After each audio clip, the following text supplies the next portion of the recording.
unit care does not have dimension PCC और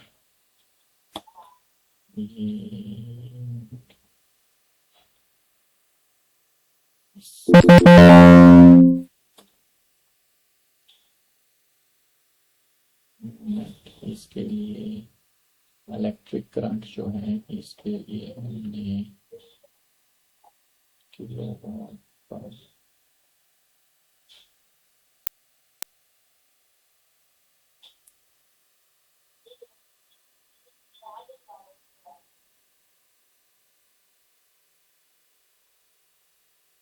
kilogram kilometre square cubic metre kilometre kilowatt per hour kilowatt और kilogram kilowatt hour cubic metre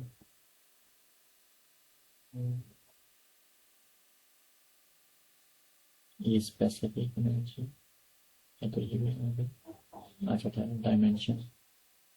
dimension text में देख लेते हैं कि electric current जो है वो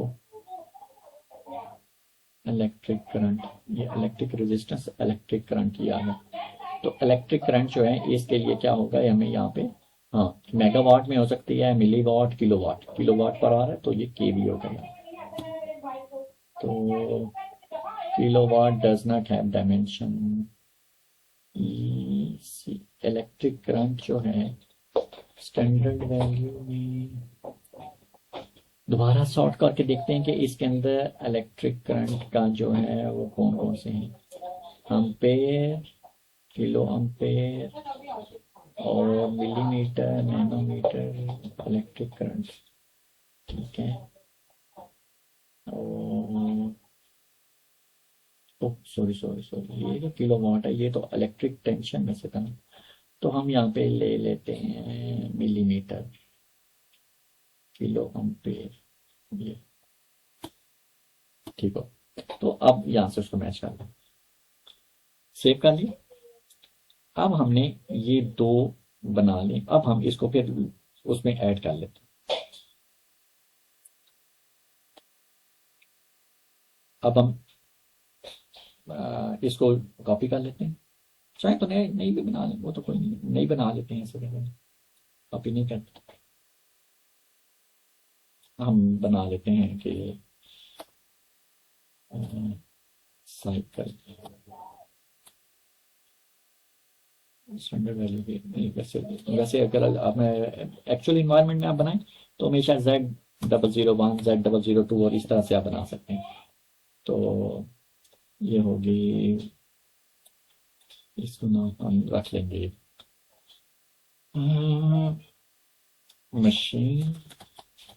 मशीन लेबर और पैक एंड इलेक्ट्रिसिटी। अच्छा सेव यहां से हम पहले लेते हैं मशीन। तो मशीन के लिए जो है वो क्या है ये आ गया मशीन और लेबर के लिए हम ले लेते हैं लेबर और यहाँ से हम ले लेंगे पैक वो शुभ नहीं होगा शायद इलेक्ट्रिसिटी और पैकिंग ये। अब मैं अगर यहाँ पे Z001 लूंगा तो अब आप देखेंगे यहाँ पे क्या आ गया मेरे पास ये मशीन लेबर इलेक्ट्रिसिटी और पैकिंग आ गया। और मैं मैक्सिमम कितनी एक्टिविटीज कर सकता हूँ सिर्फ 6 एक्टिविटी और उसके बाद मेरे पास ऑप्शन नहीं है। अगर आप यहाँ पे देख मैंने 4 कर ली और 2 और रह गई हैं वो मैं इससे ज्यादा आगे नहीं जा सकता। अब नेक्स्ट जो है हम वर्क सेंटर की बात कर रहे हैं।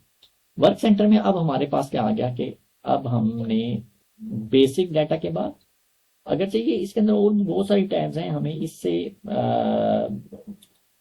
ये हम कभी प्रोजेक्ट सिस्टम के अंदर अगर हमने कभी इसकी कोई कॉन्फ़िगरेशन को देखा तो फिर हम देखेंगे उसमें या कहीं किसी और जगह पे भी इवन के जब एक्चुअल कॉस्टिंग के अंदर जब जाएंगे तो फिर ये हमें कैपेसिटी और ये स्केजुलिंग जो है ना इसकी जरूरत पड़ जाती है।